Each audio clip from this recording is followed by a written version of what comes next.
Let's go to our next panel. I'm very excited. This was an amazing topic. Thank you, ladies. Our next topic is can homemakers effectively manage their personal, professional, and social life without burnout? Our panelists, each bringing a unique perspective, and will share their experiences and strategies. And the host of this panel is our dear Paula. So let's go to the second panel. Hello, ladies. Well, namaste. I'm back, but this would be the second panel I host, promise. Um, we really want to welcome warmly everybody who is here. You will be shortly after this panel also listening to Monji's very inspiring message on what is the importance of homemakers today. And that's precisely what we want to talk about. Homemakers are often underrated. They are not always, appreciated. So we would just like to welcome all our speakers, and if our moderators could just spotlight all the speakers as well. Welcome, Sulosh. Thank you. So lovely to see you. With Susan. So Sulosh is joining us from South Africa today. This panel, as Yelena just said, this is about creating a balancing act.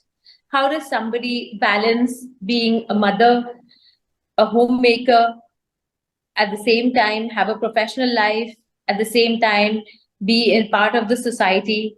So how do women really balance all of them? Without further ado, I'll introduce our speakers. We have today with us Gargi Saha. Gargi ji is UNICEF's dedicated child protection officer in Patna, Bihar, and she brings with her 22 years of experience championing children's rights. A former college hostel president and Atlas Corps fellow, Gargi is celebrated for her compassionate leadership. With over 2 decades in child protection, including 13 years with UNICEF in Chhattisgarh and Bihar, she advocates for marginalized communities in India and Ethiopia. She's recognized amongst 50 dynamic women. She received the US Embassy Award, and she has been thrice invited by Scotland Police for anti-trafficking efforts in India. Gargi ji, a very warm welcome to you. Thank you so much. We also have with us Dr. Geeta Malhotra. Mrs. Geeta Malhotra, she is Read India's country director since 2008, and she spearheads the establishment of the community library and resource centers in rural India. With 55 such centers in 15 states, she emphasizes the shift from traditional reading to community resilience. Geeta is a mentor to librarians across Southeast Asia through Bill and Melinda Gates Foundation's Global Library Program. With a rich background, including roles at Population Foundation of India and One World South Asia, she strategically plans, builds donor relationships and networks for Read India's impactful programs, reaching to over 500,000 people since 2014 through CSR initiatives. Dr. Geeta, a very warm welcome to you. Thank you so much. We also have Sulosh Pillay with us, whom we just saw. Sulosh is so inspiring and so humble. Well, she's the president of Daughters of Africa and a vice president of ACT Foundation, South Africa. She boasts a 35-year-old track record in community development and project management. A public relations graduate, she led South African Brewers corporate social investment projects, fostering peace and unity with programs like Ubuntu. With the diploma in HIV care and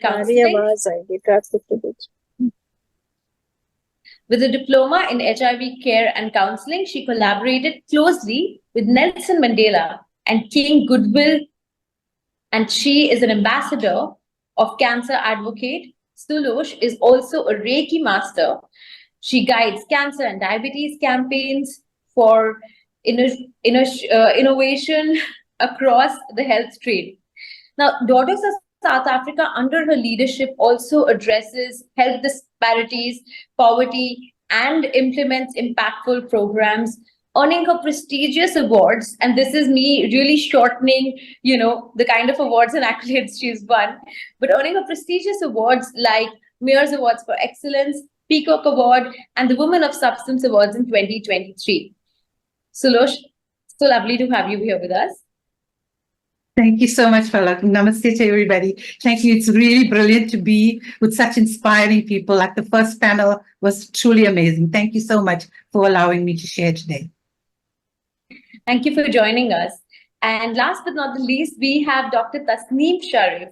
Dr. Tasneem is representing she's also the Vice President of the Indian Diplomacy Club, who is our partner in Diplomatic Club, who is our partner in this event.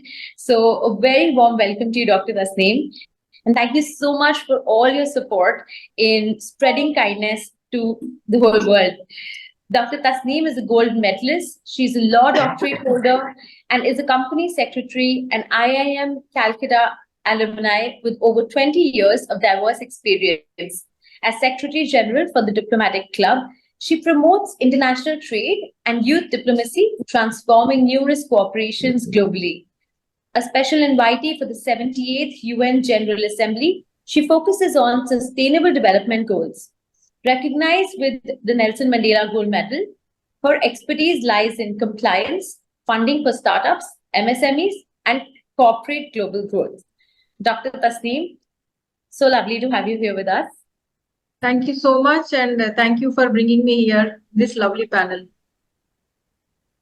We saw your video about, you explained it just in a GIF when you introduced the importance of this panel. So I would like to actually start with you right away and to ask you that, you come from a joint family and we look at your diverse profile but you play so many diverse roles. But at the same time, you're doing so much for the world, right? You've also managed to support us for this festival. You also managed to be here for this event. So how do you manage this? Yeah, good question. Very good afternoon to everyone. I hope it's afternoon for everyone. We are participating from across the globe.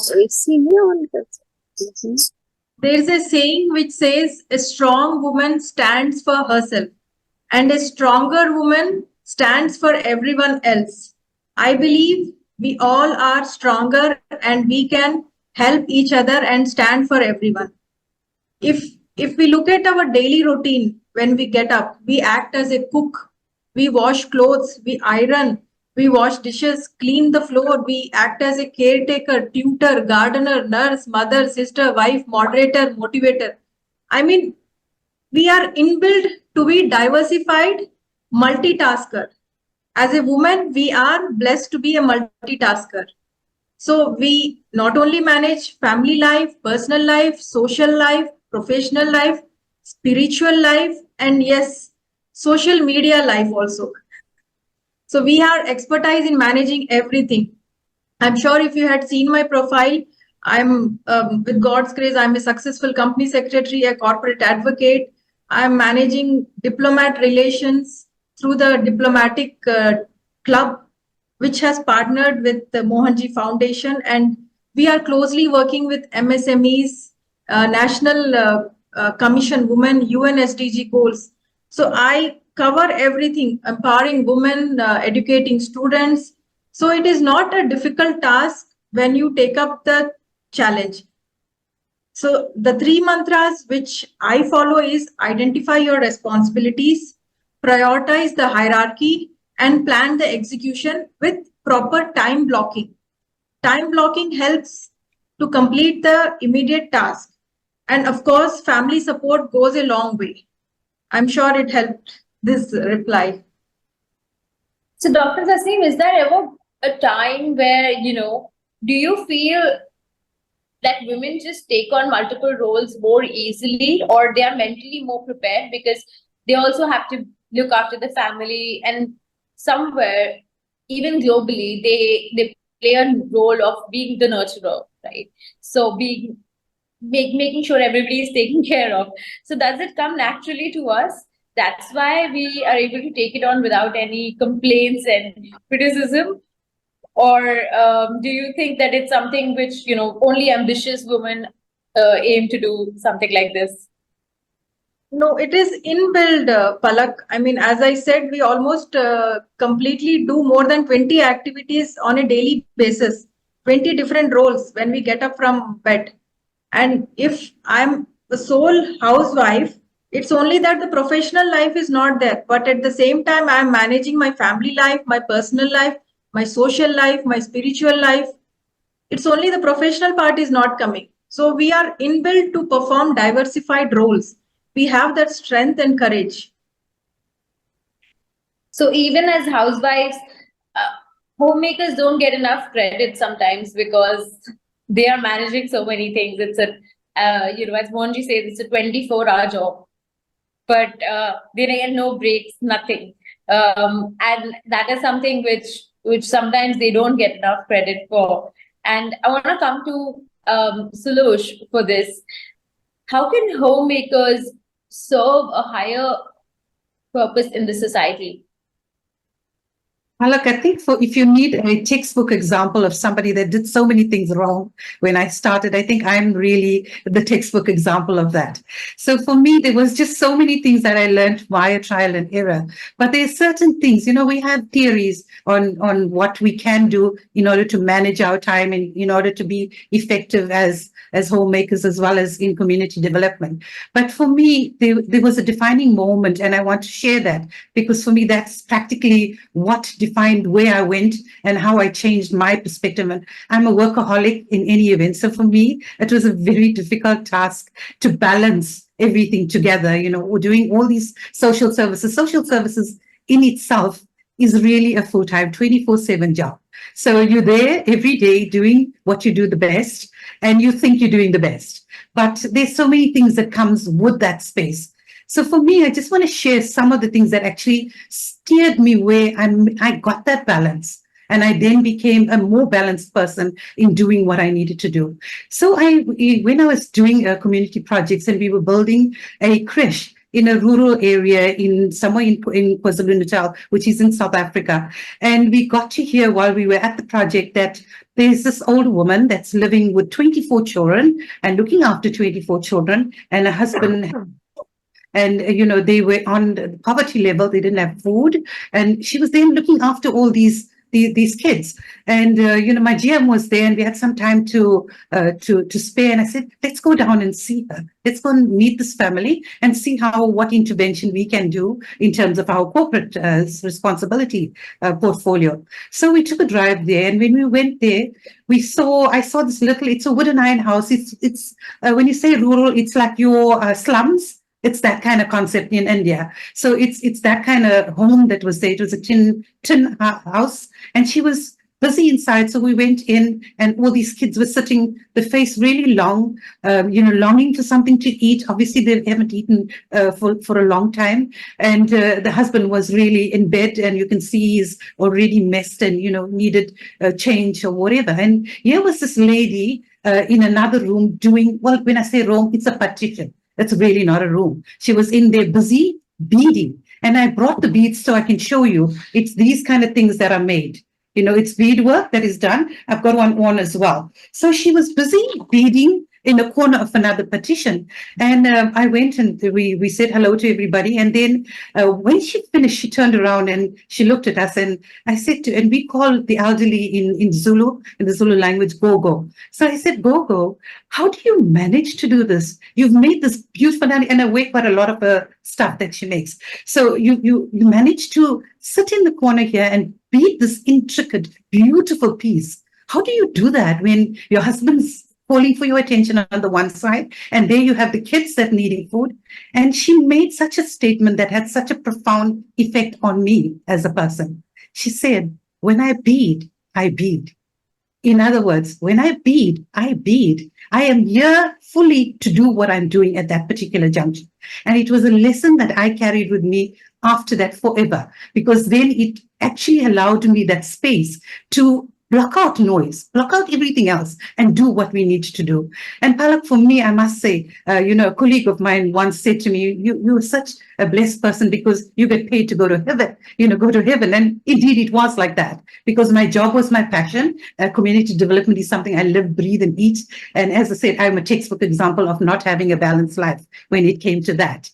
So I eventually had to try and steer my life. And one other example is, as people say, I didn't do this and I tried to balance everything. It doesn't work like that. Sometimes you're going to mess up, right? You're going to make mistakes. It's okay. You need to learn from that. And one drastic one I did, and my daughter will tell you that at any time, she was busy going, going for extra lessons, and I was supposed to pick her up after one of my events. And, when I looked at my watch, oh my God, it's already 10. And she was fuming there. Oh my God, my mother left me. And I then phoned somebody and said, please fetch my child and I'll fetch it from you. And she was really tearing at that point and mom had left her behind. But what I'm trying to say in that is it also needs a community of people, a support base for you in order to do what you do. And for me, that support base they say it takes a village to raise a child. It takes a village, in fact, to raise anybody or raise anyone, any family. So for us, having that example of somebody that could quickly go and pick her, and then I can pacify her by buying an ice cream. It just bridged the whole gap. So yes, there are academic ways you can say, priorities, establishing priorities and time management, all of that. But I think the reality is what you experience on the ground. And those are lessons you carry forever. And I think at my next point, I'm speaking too much right now, but I'll tell you about my path with Moanji and how then that took me a step further in my search to find balance. But for now, I don't think I want to hog this particular section. This beautiful, and actually, our next panelist, Dr. Geeta Malhotra, that's the same question I was going to ask her. That how do you avoid burnout, right? You balance it so beautifully. It takes a village. There are multiple people involved. But I remember this quote by Oprah. She says, you have to fill it your cup. You yourself have to be stable and balanced. Only then can you give, because being a homemaker, you're the center, you're affecting too many lives around you. So we could probably hear from you, Dr. Geeta. How does one avoid burnout? Thank you so much. I'm so sorry I am on the road. Actually, I committed for this womanhood workshop, but then I got an invite from Himachal Pradesh to join a global conference. So I'm on my way to Himachal, but I really wanted to attend this too. That's why this is how I'm balancing my life, because the conference I'm going to attend is for 500,000 women for whom I'm looking for support in the villages.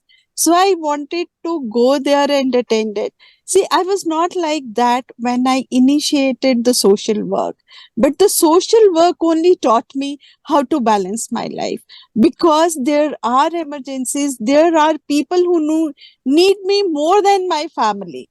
So I made my family understand, yes, those women or those children have much more problems than you. Let me go and be with them.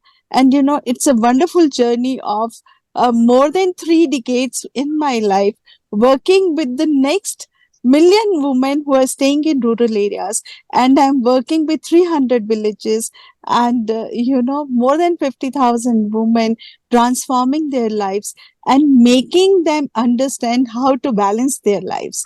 Because they get up in the morning at 4 o'clock, rear the animals, take care of the family, home, cook. And then I tell them to come and learn a skill, because that skill is your time. That skill will enable you for social and economic development. And when you have both these qualities of social equity and economic equity in your life, you will transform your life on your own. So I'm enabling them to transform their own, being with them, taking leadership sessions with them, making them understand what are the challenges they are facing and how to mitigate those challenges on their own by empowering them socially, economically, as well as mentally. That's just amazing. That's almost I mean, you just, in a nutshell, you're saying if your purpose is strong, then you're automatically recharged. Then you don't need any external motivation. You can avoid Yes. burnout by solidifying your purpose. Yes, yes. And I just wanted to add here that we have to see women unbiased. We have to see with the lens of equity because they have equal rights as the other people have. And then provide a safe space for them to explore, to learn, to skill themselves, and develop a wisdom for their own life. And we should value that contributions they are making in their own lives as well as the lives of the family, the community, as well as the whole world, I should say that. Beautiful, beautiful. So that brings me to, the last panelist of today's session, Gargi Saha. Gargi, you have been living with your partner and working in another state, and you balancing act is even more complicated. So, how do you do this? How do you manage your personal and social life effectively? Yeah, thank you so much, Palak and Mohanji Foundation for having me here. It's a real pleasure to be, to have this feeling of solidarity with women, who are like-minded. When I was listening to the first panel, I must say this, I was thinking of the number of girls and women, who don't even get to know what their femininity means. And in every 4 minutes in India, as per the statistics, one woman or a girl is getting raped or sexually harassed. So I mean, I why I'm saying is that is the constituency, that is the target audience that I'm working with, and it's been a very long. It's not such a long journey, but like in terms of the depth and the intensity, it has been because I started working when I was in my very early in my 20s. I was 22, and I just jumped from my master's and started into social work without even knowing or understanding what that was. So for me, marriage came later. For me, it was all work, work, work, and it was not like a 9 to 5 job from the very beginning. It was like a cause. And I got like so much of satisfaction of actually going, rescuing those girls or children or advocating for them at various platforms.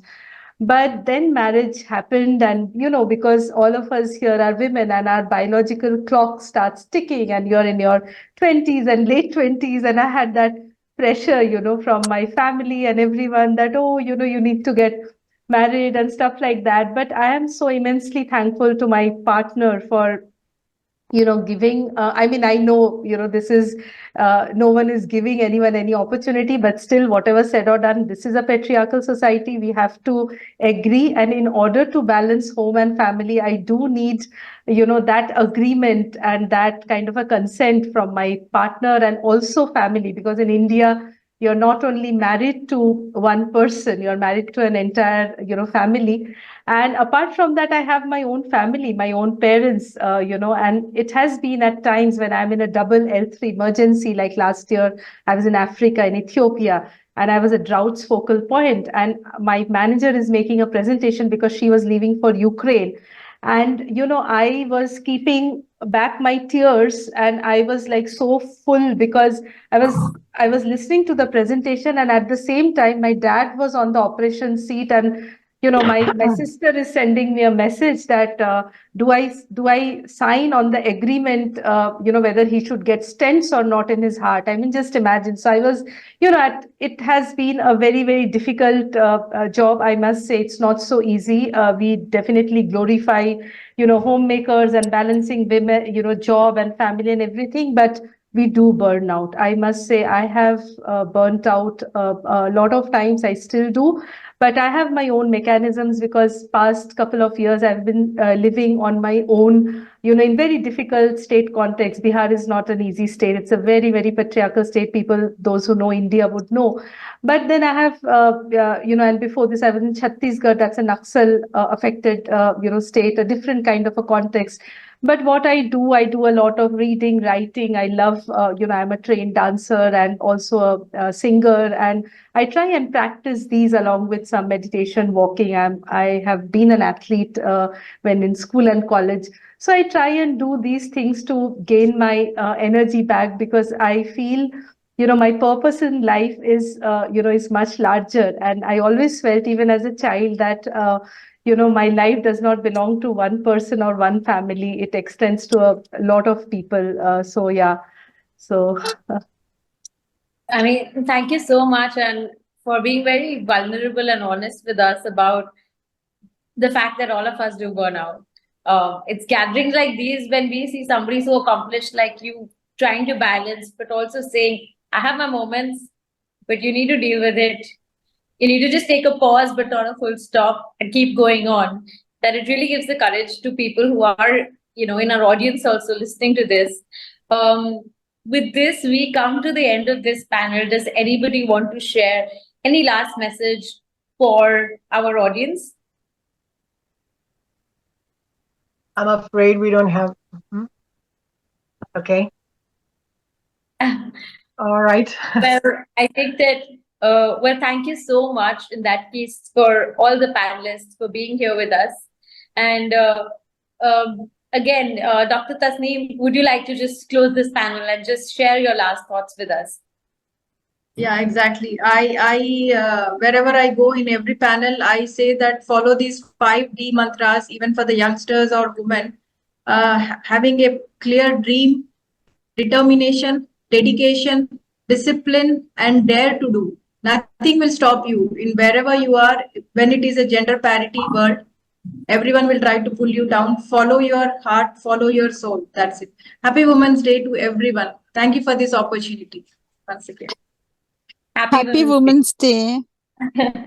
thank you so much. Happy Women's Day, all of you. Thank you. Thank you. Thank you, everyone. Thank you. For this wonderful panel. Thank you, Dr. Tasneem, for this wonderful message.